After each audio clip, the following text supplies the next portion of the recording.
Bienvenue aux Journées internationales et digitales de la supply chain. Nous sommes ensemble jusqu'à ce soir 19 heures pour plusieurs webinaires et des keynotes qui vont se succéder tout au long de la journée.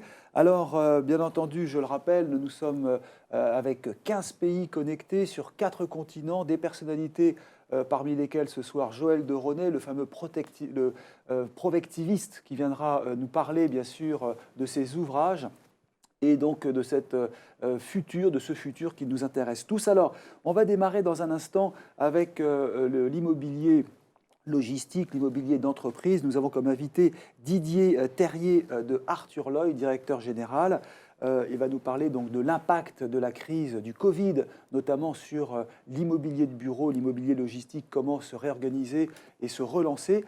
Je rappelle également que le prix de la start-up 2020 est toujours d'actualité, est toujours en cours. Vous savez que l'Agora des directeurs supply chain et Sprint Project vous invite à vous connecter. Vous voyez l'adresse pour élire la start-up 2020. On aura les résultats ce soir.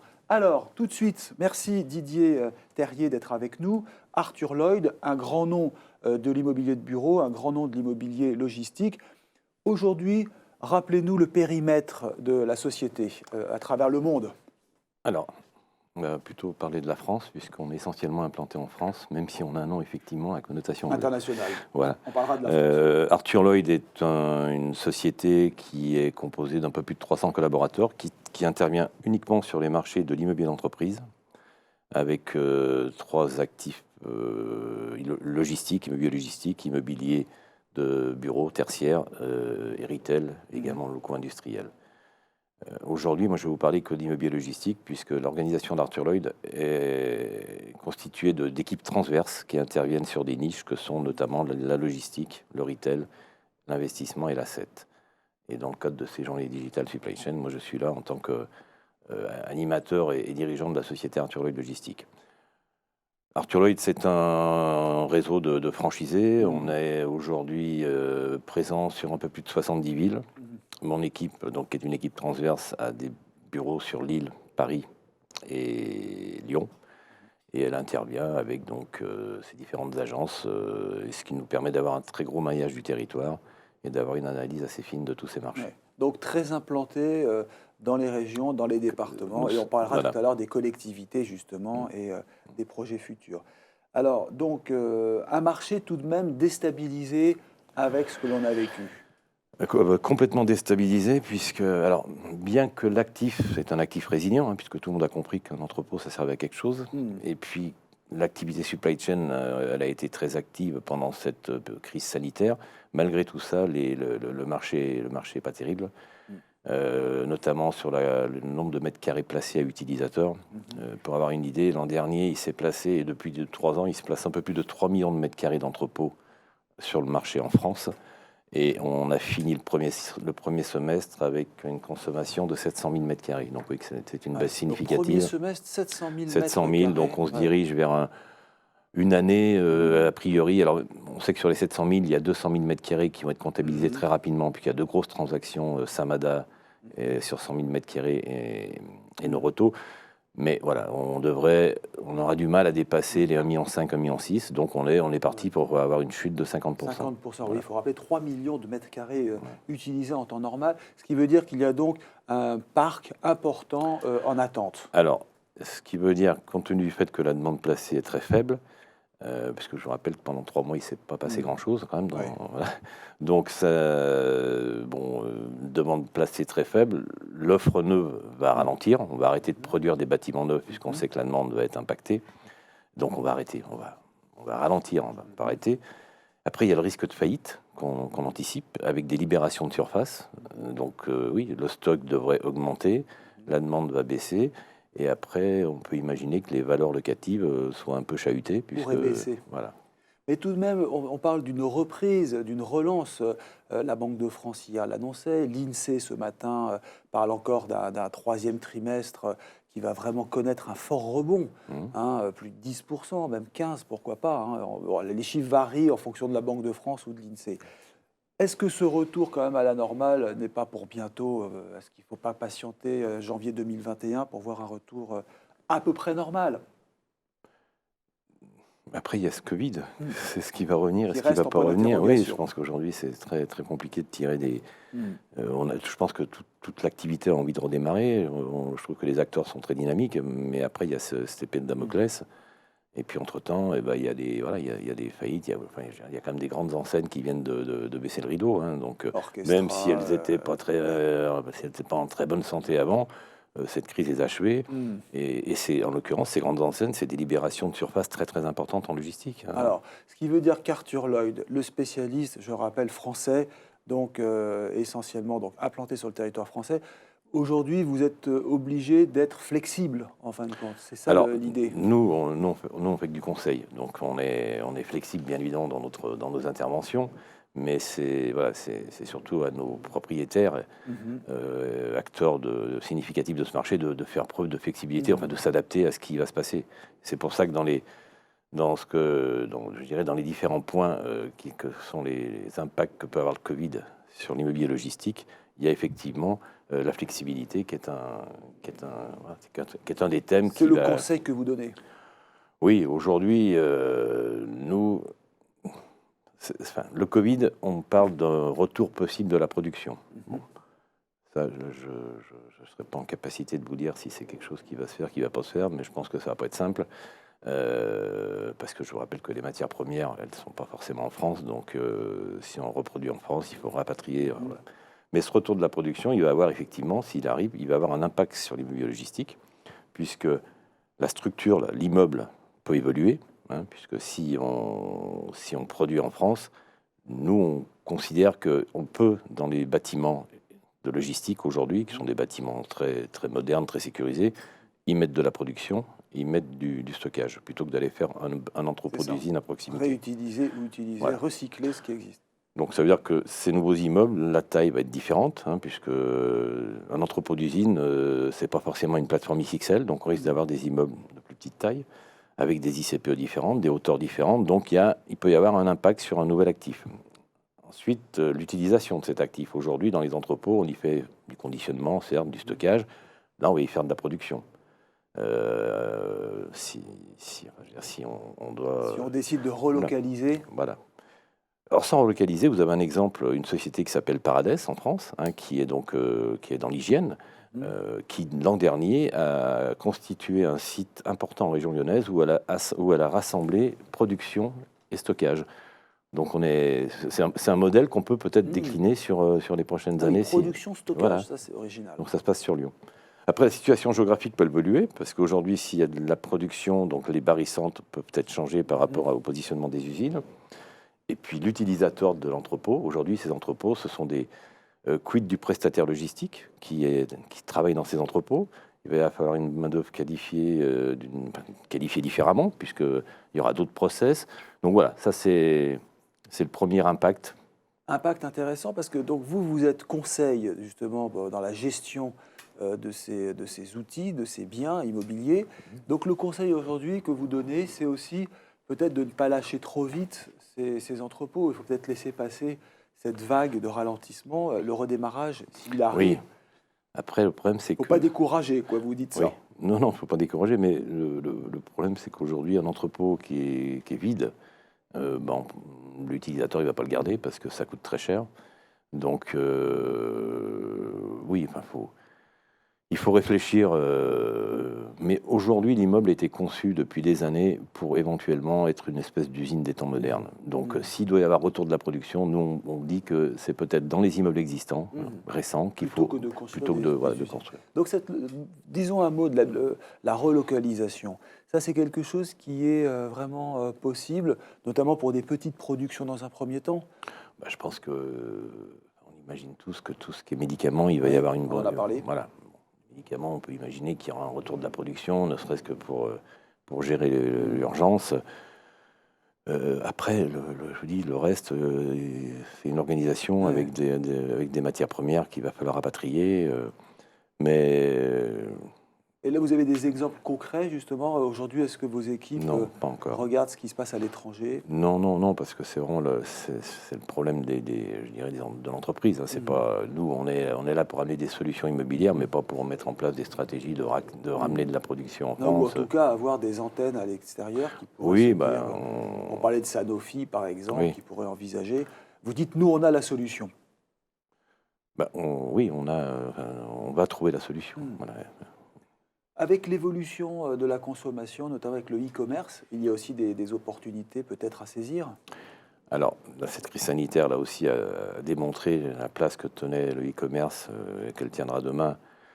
Et le click and collect, bon, tout ça, il est évident que ça va accélérer le développement de ce qu'on appelle, nous, la logistique urbaine ou périurbaine, puisque je dirais, cette activité nécessite des entrepôts de proximité, de petite taille. Donc là, il y a un sujet qui commence à intéresser de nombreux investisseurs, puisque c'est vraiment le modèle de demain.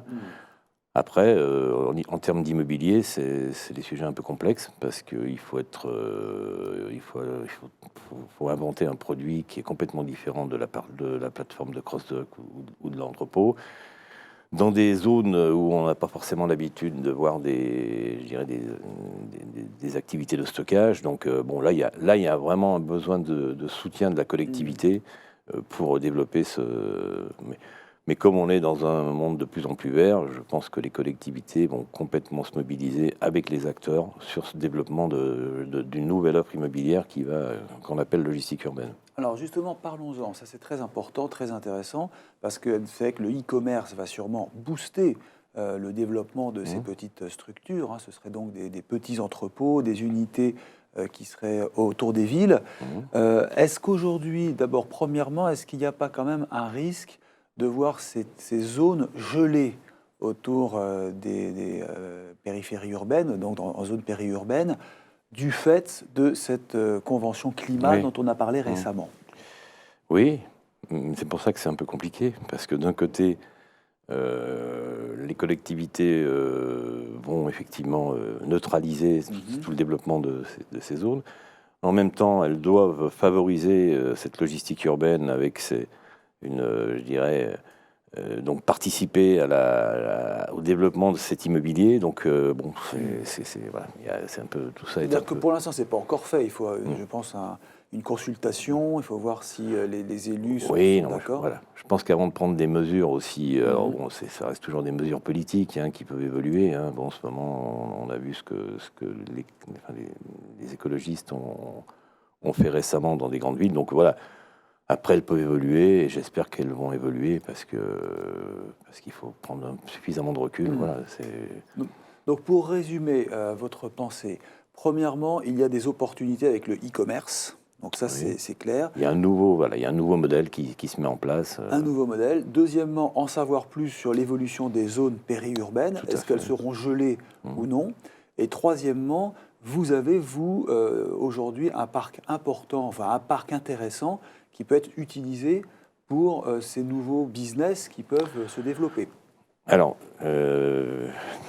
on a effectivement des solutions avec des opérateurs du type Sogaris ou des fonds américains qui sont en train de se positionner sur des actifs qui vont vraiment être concernés par cette activité de logistique urbaine. Il y a effectivement dans ces zones qui peuvent être neutralisées des solutions qu'il ne faudra pas écarter. Donc c'est pour ça qu'il va falloir qu'il y ait un peu de concertation. Mais voilà, je pense que à chaque fois c'est du bon sens. Hein, Ce qui veut dire que vous êtes en discussion avec les collectivités? Aujourd'hui, oui, les collectivités sont en discussion sur de nombreux sujets, parce que la logistique urbaine, c'est un sujet qui les sensibilise, parce que... C'est de l'emploi. La grande logistique, c'est de l'emploi, mais c'est du camion, donc c'est un peu différent.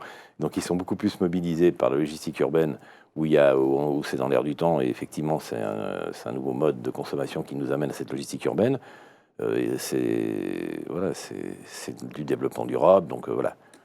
Donc ils sont ouverts à discuter, c'est clair. Ces bâtiments, ils seront remis à niveau, ils vont être verdis, comme on dit. Est-ce qu'ils vont être équipés de technologies futures? La technologie future, non, je pense qu'on parle plus je dirais, de positionnement dans l'intramuros pour pouvoir décliner des modes doux électriques. Après, la conception de l'immeuble, on peut être sur des immeubles à étage, on n'est pas... Et puis après, toute la partie process, ça c'est vraiment l'utilisateur qui gère son process et non pas l'acteur immobilier. Et vous intervenez comme conseil, bien sûr. Nous, on va intervenir pour essayer de trouver la solution immobilière qui, à l'instant T et dans les caractéristiques qui nous ont été données, correspond à ce que nous a demandé le client. Comment allez-vous convaincre les collectivités, justement, de garder un œil sur la supply chain étant le vecteur de business, d'emploi? Comment la convaincre? Parce que est-ce qu'elle en est vraiment consciente? Les collectivités. Écoutez, non, mais c'est une bonne question. Aujourd'hui, on était un peu rassurés parce que c'est vrai qu'il y a eu les soignants qui étaient en première ligne, puis il y a eu les entrepôts avec les gens qui bossent dans ces entrepôts. Donc on a l'habitude, sur pas mal de régions, d'avoir un accueil pas très favorable des collectivités pour développer des plateformes parce que c'est des gros bâtiments, parce que... Voilà. On s'était dit, voilà, avec cette crise, ils vont prendre conscience de... Bon, je vous rappelle que peu de temps après la crise, il y a quelques députés qui mettaient un amendement en place pour pour interdire de construire des entrepôts de plus de 1000 mètres carrés. Donc on s'est dit, tiens, finalement, c'est pas si bien parti que ça. Après, il y a quand même... L'emploi va se dégrader. Aujourd'hui, si la logistique continue à être créateur d'emplois et soutient l'emploi, là aussi, je pense qu'une collectivité, si elle a un fort chômage dans sa commune, si demain il y a un projet logistique, elle va être plus regardante qu'elle l'était il y a... Mais non, mais on a des... franchement, on a des collectivités, c'est assez hallucinant la position ferme qu'ils ont pris contre la logistique. Et on ne sait pas pourquoi. Bon, ils nous parlent de camions, mais toute la logistique n'a pas forcément de camions. Moi, j'ai même un président de communauté de communes qui m'a dit que cette activité paupérisait son bassin d'emploi. Donc oui, ça peut aller loin, quoi. Donc voilà, c'est pas... nous, on se dit qu'il faut qu'on travaille avec eux très en amont sur des thématiques, parce qu'effectivement, il ne faut pas faire n'importe quoi, mais il faut qu'ils écoutent les acteurs spécialisés de ce marché, comme les gens comme nous, les conseils ou les promoteurs, et que ça s'organise. Mais ça ne peut pas être logistique non. Voilà. Surtout que vous avez aussi maintenant des nouveaux canaux d'acheminement. On parle du fluvial, on parle bien sûr aussi du ferroviaire avec le ferroutage.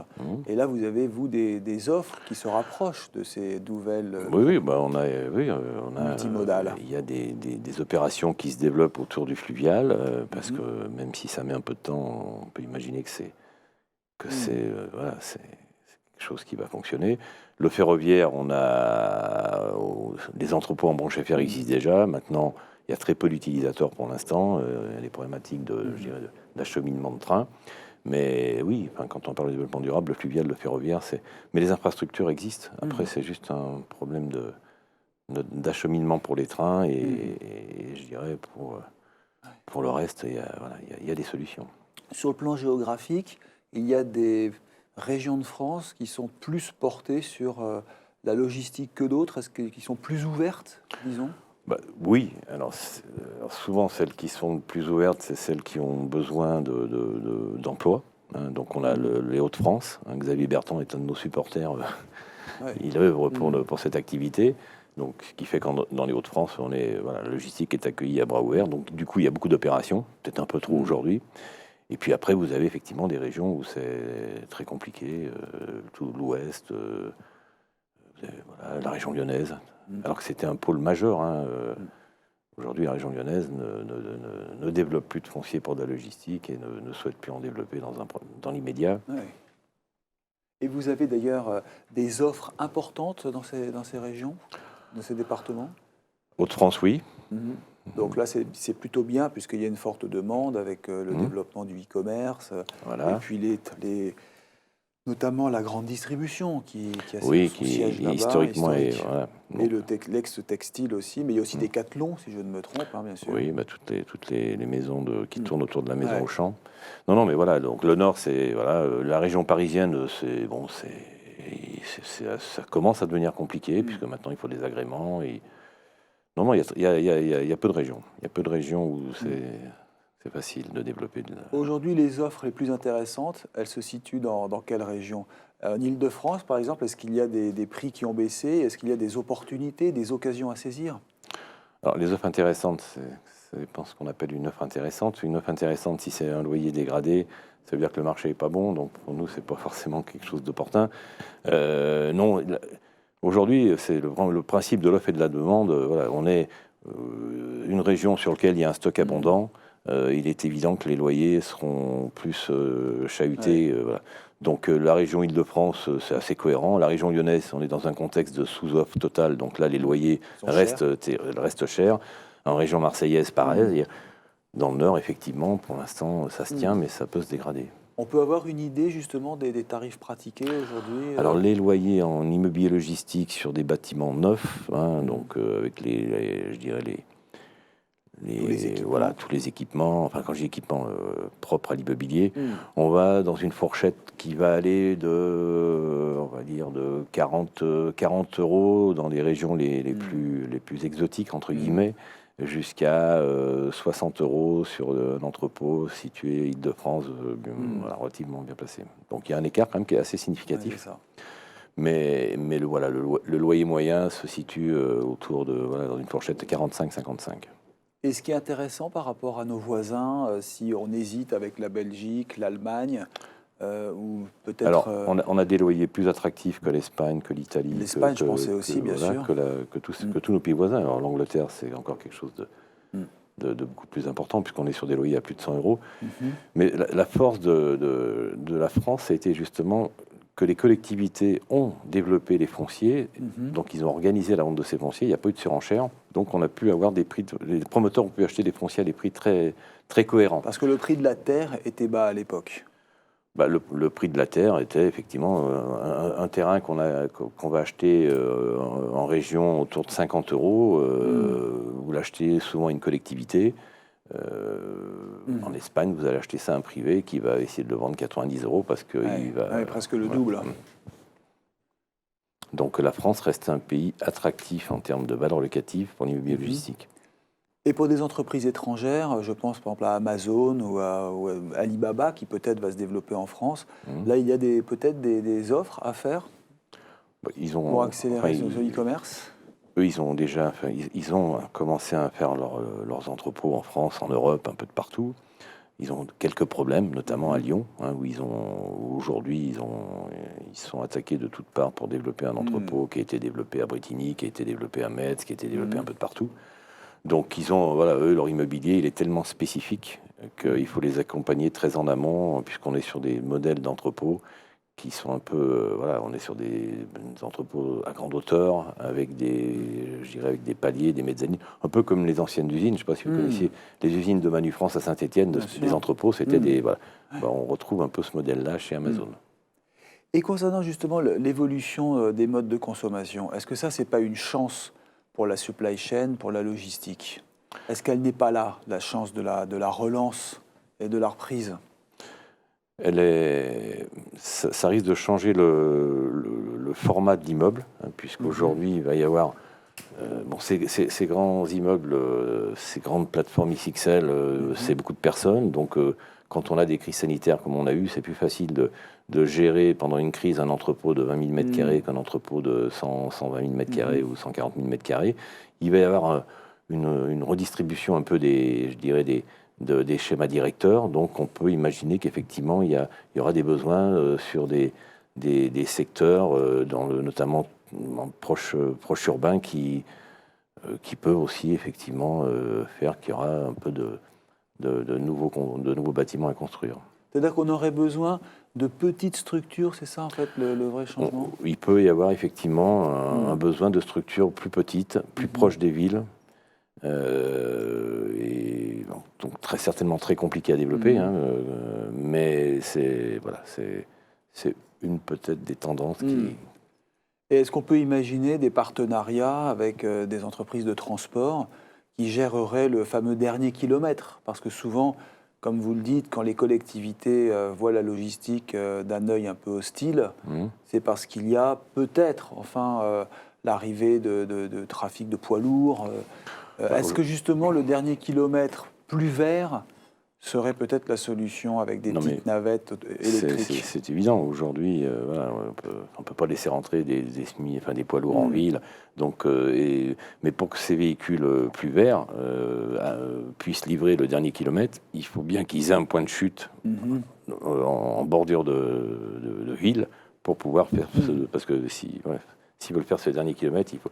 Donc à Lyon, il y a une opération qui a été développée sur le port Édouard Herriot. Le port Édouard Herriot, on est vraiment en ville, tout en étant en bordure du périphérique, où là, effectivement, il va y avoir certainement c'est un vrai pôle de logistique urbaine avec il y aura certainement des distributeurs, des sociétés. Alors aujourd'hui, c'est des Chronopost, c'est tout des sociétés comme ça qui font quelque part le dernier kilomètre. Ouais. Mais même le dernier kilomètre, il devrait évoluer demain, puisque la camionnette, c'est trop. Voilà. Il faut encore trouver le mode de transport qui soit le plus doux possible. On parle même d'ailleurs de transport vélo, c'est pas triporteur. Le retour du triporteur, ce serait possible. Bon, ça fait déjà quelques années électrique.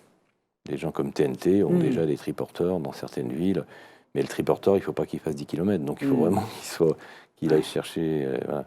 Donc on va retrouver certainement dans des pieds d'immeubles ou dans des parkings des zones de distribution, de collecte. Et ça, donc, c'est une chose. Vous, en tant que conseiller, je rappelle, Arthur Loy, donc l'un des grands noms de l'immobilier de bureau, l'immobilier logistique, Didier Terrier, en France, précisons-le, mais aussi avec un regard sur ce qui se passe dans les pays proches, puisque j'imagine que la situation n'est pas non plus très facile dans les pays environnants. La France reste un atout considérable avec son infrastructure et son savoir-faire et sa main-d'œuvre qualifiée. Oui, je ne pense pas que les autres pays européens soient plus en avance que nous sur cette nouvelle, je dirais, tendance de logistique du dernier kilomètre. Donc la France a un très bon maillage de son territoire. Je pense que sur ce... il faut savoir comme que tous les prestataires logistiques français sont des grands noms internationaux. Les FM, les ID, ce sont beaucoup de sociétés implantées dans le monde entier. Donc on a un vrai savoir-faire. Et en immobilier, on a effectivement... Pour rappel, quel est votre parc aujourd'hui disponible? Quelle est aujourd'hui la dimension de l'entreprise Arthur Lloyd? Pour ceux qui nous prennent actuellement en cours, il faut rappeler, c'est l'un des grands noms, Arthur Lloyd. Alors le parc, nous, on est propriétaire nous, on fait que du conseil. Vous faites le conseil, mais vous avez un portefeuille, de propositions. Oui, voilà, donc c'est le portefeuille, on a en principe ce qui est disponible sur le marché, mais on n'est pas les seuls. Nos confrères disposent des mêmes données. Le parc d'entrepôts en France, c'est toujours un espèce de débat parce qu'il y a l'existant, le plus récent, les normes, les moins normés, mais aujourd'hui, voilà, sur les 20 dernières années, il s'est construit plus de 15 millions de mètres carrés d'entrepôts, donc c'est un stock important. Oui, c'est un marché plus qu'ailleurs à l'étranger, plus qu'ailleurs en Europe. Pas plus qu'ailleurs, mais pas moins. Je veux dire, on a eu la fin des années 90 jusqu'à 2008, il y a eu, on va dire, 10 années où la production d'entrepôts était très très soutenue en France. Alors qu'elle l'était certainement moins en Espagne, moins en Italie. Donc, et la France a une position stratégique de cœur de l'Europe. Voilà, elle a vraiment des spécialistes en la matière avec ses grands prestataires français. Il y a des grands retailers en France. Donc non, elle a dû s'organiser dans la fin des années 90 et du coup, elle est complètement collée au développement de cette activité qu'est la supply chain. Il nous reste 1 minute avant de passer aux questions, donc avec Brice Giraud. L'emploi, c'est important, c'est un secteur qui emploie beaucoup de monde. C'est ça aussi le point important, c'est de le rappeler aux collectivités qui douteraient peut-être du poids de la logistique et de l'importance de la supply chain. L'emploi, c'est primordial et voilà, l'emploi, il faut le défendre. Ça crée de l'emploi et les collectivités, elles auront peut-être moins le choix en 2021 et 2022 de choisir un peu leurs entreprises. Donc voilà, ça peut être aussi quelque chose qui va nous favoriser dans le développement. Et avec le risque aussi d'inciter peut-être des entreprises qui auraient choisi la France d'aller s'installer en périphérie, en Belgique ou en Allemagne, ou d'utiliser des plateformes tout simplement. On l'a vu avec Amazon quand il y a eu la crise sanitaire. Amazon qui ne pouvait pas distribuer en France, qui est Oui, donc non, s'est mais- reporté sur l'Allemagne. Oui, il y a déjà eu des cas. Ce serait un effectivement. risque. Oui, ça peut Très être un bien. risque. Eh bien, merci infiniment, donc Didier Terrier. Je rappelle, c'est votre œil d'expert, Arthur Lloyd. Vous êtes directeur général. Vous nous avez parlé donc des opportunités fantastiques dans l'immobilier logistique, avec bien entendu l'attente de cette reprise économique. Alors, on va avoir un certain nombre de questions maintenant. Brice Giraud, vous avez reçu plusieurs internautes qui ont des questions à poser à Didier Terrier.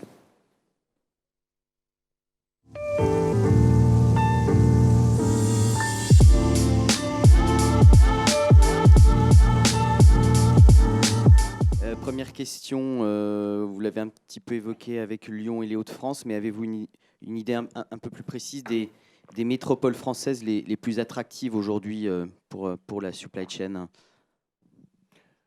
Aujourd'hui, il y a des métropoles comme Nantes, comme Angers, comme Rennes, sur lesquelles on a des besoins exprimés par des clients. Et là, malheureusement, ça fait partie des métropoles. Alors, je pense plutôt à Nantes et à Rennes, où il n'y a pas une grande volonté aujourd'hui de développer cette activité, enfin tout du moins l'immobilier de cette activité. Après, je l'ai dit, hein, Lille, c'est vraiment la région la plus dynamique pour nous. Et puis, bon, l'Île-de-France, bien sûr qu'on a encore des sujets à développer. Et la plus compliquée, certainement Lyon.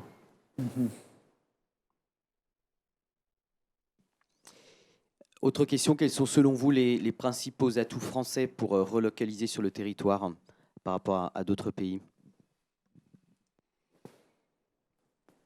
Les atouts français. La qualité de notre main-d'œuvre. Je pense que c'est un atout important. Et puis effectivement, l'organisation, je dirais, des régions fait qu'on peut imaginer des centres de production je dirais, étalés, un petit peu éclatés dans les... On a quand même... la France a quelques métropoles significatives qui amènent je dirais, des services, qui amènent de l'emploi. Après, bon, comme je le dis, il y a les matières premières qu'il va falloir rapatrier, mais on peut, voilà, je pense qu'autour de chaque métropole régionale, on peut imaginer un retour de la production, et quelle qu'elle soit, en sachant qu'il y a quand même des métropoles qui ont un historique, hein, avec soit la santé, soit d'autres activités. Donc on peut faire revenir ce qui était parti dans les régions qui, à l'époque, avaient, je dirais, cet historique sur cette industrie. Alors c'est vrai qu'on l'évoquait, mais du coup la clé de la relocalisation n'est-elle pas de réduire le coût de la chaîne logistique en rapprochant la production des clients?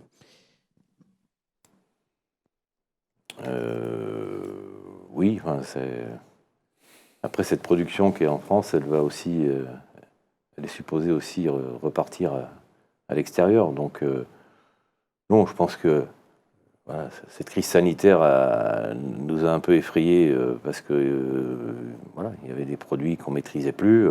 Donc les reproduire en France, je pense que c'est pour sécuriser un peu l'avenir sur des crises comparables. Et puis c'est peut-être pour redonner un peu d'emploi à cette industrie. Et après, la logistique, elle va s'adapter, effectivement. Il y aura de nouveaux barycentres, peut-être. Il faudra repositionner des entrepôts à proximité des nouvelles usines, ou alors désigner tel entrepôt pour y regrouper un peu de production, un peu de... Donc oui, il y aura du mouvement, effectivement. On parlait de l'importance des collectivités pour la relocalisation. Concrètement, comment des acteurs comme Arthur Lloyd travaillent avec ces collectivités? Est-ce que vous vous retrouvez dans des instances? Est-ce que ce sont des discussions, on va dire, individualisées selon les métropoles? C'est plutôt individualisé. Alors après, il y a des régions comme... bon, tout ce qui est immobilier logistique, il y a pas mal je dirais, pas mal d'organismes qui font un peu de lobbying et qui essayent comme la FILOG, comme l'ASLOG, qui essayent de promouvoir cette activité. Donc avec eux, on a quand même, on arrive à faire passer des messages. Et puis après, quand on est en province, sur des plus petites collectivités, des communautés de communes, là, on est un peu plus isolé. Mais je pense qu'aujourd'hui, il y a une organisation à mettre en place entre les promoteurs et les conseils comme nous, pour très en amont aller, je dirais, expliquer. Voilà, il y a une collaboration qui, à mon avis, n'est pas assez soutenue en amont auprès des collectivités, dans les campagnes. Je ne parle pas des grandes, mais dans les campagnes pour expliquer que la logistique, ce n'est pas que des camions, ce n'est pas que. Et que surtout, c'est créateur d'emplois. Une question sur le Covid, l'impact Covid. Est-ce que vous avez une vision sur aujourd'hui le retour des salariés dans les entrepôts et comment assurer des conditions sanitaires optimales? Moi, je trouve que les utilisateurs d'entrepôts, qu'ils soient chargeurs ou prestataires, ils ont été hyper réactifs, ils ont super bien géré cette crise. Moi, je vois aujourd'hui, quand on va visiter les entrepôts, les mesures n'ont pas été abandonnées, ils sont toujours dans des organisations. Alors c'est sûr que c'est plus facile dans un entrepôt où vous avez 40 personnes que sur une base où vous en avez 600, j'imagine. Mais non, je pense que aujourd'hui, ils ont vraiment prouvé au monde de l'économie que la supply chain, c'était un vrai métier, forte valeur ajoutée, avec des gens compétents, pour moi, ça a été significatif. Merci Brice Giraud pour ces questions, ce relais donc des internautes. Alors, rappelons-le, nous sommes toujours avec les journées internationales et digitales de la supply chain. Je rappelle que ces journées sont organisées par les Agora Supply Chain, Paris, Lille et Lyon, et par le réseau Agora Managers. Nous sommes ensemble depuis lundi et nous continuons aujourd'hui, mercredi, toute la journée avec des keynotes, avec des rendez-vous et des personnalités qui se succèdent, qui vont venir parler de l'importance de la logistique, de ce métier, de la supply chain, avec les opportunités possibles. Donc là, nous sommes toujours avec Didier Terrier, Arthur Lloyd. Dans un instant, vous aurez une keynote très importante, très intéressante en direct avec notre animateur Pierre Monceau et puis le consultant, je vais vous donner son nom car il est très intéressant, Frédéric Gomer. Donc ça c'est pour la keynote et puis on se retrouvera nous vers 10h pour un autre rendez-vous, les tendances actuelles du retail et l'effet accélérateur du Covid-19 avec Carrefour et Dematic, là, donc ce sera dans à peu près 7 minutes. Mais on va terminer avec Didier Terrier. Quelles sont aujourd'hui vos grandes priorités, vos grands chantiers, vous, cabinet conseil, qui allez guider les entreprises qui veulent investir en France ou utiliser le parc disponible? Et on le sait, il y a aujourd'hui des offres et des opportunités. Comment, justement, allez-vous gérer ces priorités? En gros, qu'allez-vous faire donc à la rentrée au mois de septembre quand cette reprise va s'amorcer? Alors nous, notre priorité, ça va être de faire en sorte que nos clients utilisateurs et nos clients propriétaires arrivent à trouver des modes de fonctionnement différents. Quand je dis différents, où il va falloir s'adapter avec plus de souplesse, certainement plus de flexibilité. C'est un gros chantier parce que les utilisateurs en auront besoin, et les propriétaires n'ont pas l'habitude de fonctionner comme ça. Donc c'est vraiment de trouver des solutions moi je pars du principe que quand on signe un bail, c'est que et le propriétaire et le prestataire, l'utilisateur, le locataire sont satisfaits. Donc il faut qu'on rapproche le plus les exigences et les besoins de nos clients utilisateurs demain et celles de nos propriétaires. Et ça, c'est un chantier qui va être long, mais il va falloir le modèle doit changer. Alors justement, comment peut-il changer? C'est être plus proactif peut-être? C'est de la prospective? Comment va-t-on travailler? Aujourd'hui, il faut qu'il y ait un rôle de partenariat plus fort entre les propriétaires et leurs clients, puisqu'on parle de clients. Donc, il faut s'adapter à ce marché qui va évoluer, qui peut être très chahuté, en dents de scie, donc des besoins de surface sur des durées moins longues. qui donc peut-être payer plus cher que ce qu'on paye aujourd'hui parce qu'on veut de la souplesse, et la souplesse, ça se paye. Mais c'est rentrer dans un schéma où on peut prévoir cette situation, et c'est important de pouvoir la prévoir parce que c'est peut-être demain ce qu'on va retrouver sur certains dossiers. Donc c'est très intéressant, vous voulez dire qu'on aurait peut-être des entrepôts plus petits, adaptés aux technologies nouvelles, avec peut-être des durées plus courtes. Oui. Mais donc voilà, la valeur ajoutée, c'est comment on s'adaptera, comment on sera flexible, il faudra payer un service. Voilà. Ça, ce serait donc une nouvelle offre. Je pense que c'est une offre sur laquelle il faut réfléchir. Qui serait intéressé par ce type d'offre? Est-ce le e-commerce ou d'autres acteurs? Aujourd'hui, e-commerce, je pense que c'est plutôt les prestataires qui, eux, travaillent pour des chargeurs et qui ont des contraintes fortes avec ces chargeurs qui leur imposent des durées, des volumes. Donc je pense plus aux prestataires, mais qui est quand même qui représente plus de 50% des locataires de tous ces entrepôts et qui sont des acteurs récurrents pour les propriétaires et pour nous d'ailleurs. Donc la problématique, c'est à eux qu'on doit leur apporter une solution.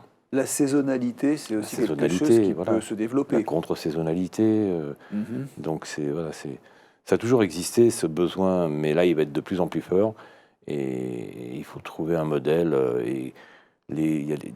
Sur ce marché, il y a des propriétaires qui ont des parcs importants d'entrepôts. Je pense que c'est à eux de dédier peut-être certains immeubles pour une prestation, un peu comme on parle de coworking en bureau, on peut imaginer un modèle très souple en logistique. Alors, c'est pas celui qui a 3 entrepôts en France qui va le proposer, mais quand vous avez 50 actifs sur le territoire, vous êtes en capacité, pour satisfaire vos clients, de désigner 1 ou 2 ou 3 actifs sur lesquels vous allez amener une offre qui n'existe pas aujourd'hui, mais qu'il va falloir amener. Voilà, donc ça veut dire aussi regrouper peut-être des métiers, si on peut travailler exclusivement sur des produits destinés à la saison d'été, puis ensuite peut-être saison d'hiver, se spécialiser peut-être dans des domaines? Non, je pense que c'est pas une question de spécialisation, c'est plus une question de fluctuation des volumes, des ventes, et donc du coup le prestataire logistique doit gérer ça pour le compte de son chargeur. Et aujourd'hui, il arrivait à le gérer. Ouais. Je pense que demain, ça va être de plus en plus souvent qu'il va se retrouver dans cette situation. Il faut que l'immobilier s'adapte à cette nouvelle situation. Est-ce que demain, on parlera ce soir de prospective avec notre ami Joël de Ronet, qui est écrivain. Est-ce que justement cette prospective est importante pour vous? Est-ce que ça veut dire que regarder le futur, s'interroger sur ce qui va arriver demain, peut permettre de booster ce secteur?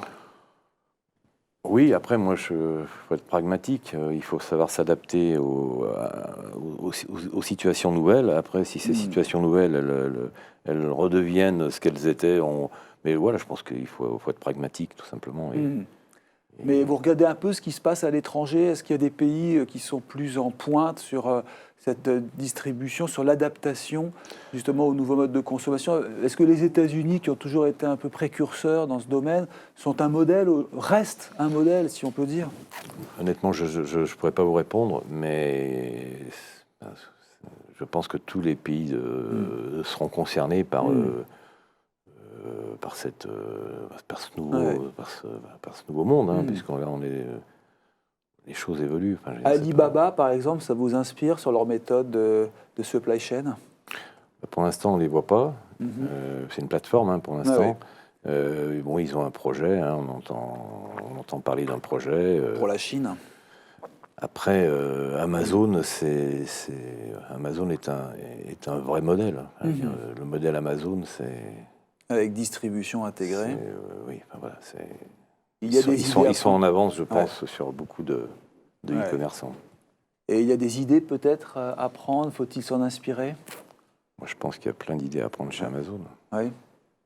Et là, votre cabinet, lui, regarde... Il ne travaille pas pour Amazon. Non, mais je veux dire, vous regardez tout de même un peu ce qui se passe, ce qui se fait, pour pouvoir après faire des offres. Ils ont même leur propre entrepôt, c'est ça? Ils gèrent Oui, ils ont plusieurs entrepôts, ils gèrent... ils vont bientôt tout gérer, je pense. Ouais. Enfin, voilà, c'est un modèle. Pour l'instant, ils ne sont pas encore vraiment implantés en France, même s'ils commencent un peu... Vous parlez d'Alibaba ou d'Amazon? Ah non, pour Alibaba, c'est ça. Alibaba, c'est ça. Oui, Amazon, bien sûr, oui, tout à fait. Amazon, ça c'est clair. Mais Alibaba veut se développer en France, et là, il y aura peut-être des opportunités pour il y aura trouver des espaces libres. Après, tellement devenu compliqué de construire un immeuble Oui. que va peut-être falloir qu'ils revoient leur modèle de bâtiment et peut-être regarder des immeubles existants, parce qu'un immeuble existant, voilà, quand vous avez un projet planifié, aujourd'hui, on ne sait jamais quand est-ce qu'on va arriver à rentrer dans un immeuble, parce que le chemin est très long. Donc, c'est une bonne conclusion ouais. donc pour les Chinois d'Alibaba. C'est Jack Ma qui a pris sa retraite, mais voilà, s'il nous écoute, peut-être qu'il sait qu'en France, il y a des disponibilités. Non, mais ils le savent. Ils le savent, ils sont en train de les regarder. Merci beaucoup Didier Terrier, directeur général d'Arthur Lloyd. Nous enchaînons avec une keynote tout de suite et Pierre Monceau qui va recevoir le consultant de B2G Consulting, Frédéric Gomer. Et on se retrouve dans un quart d'heure pour un nouveau webinaire. À tout de suite.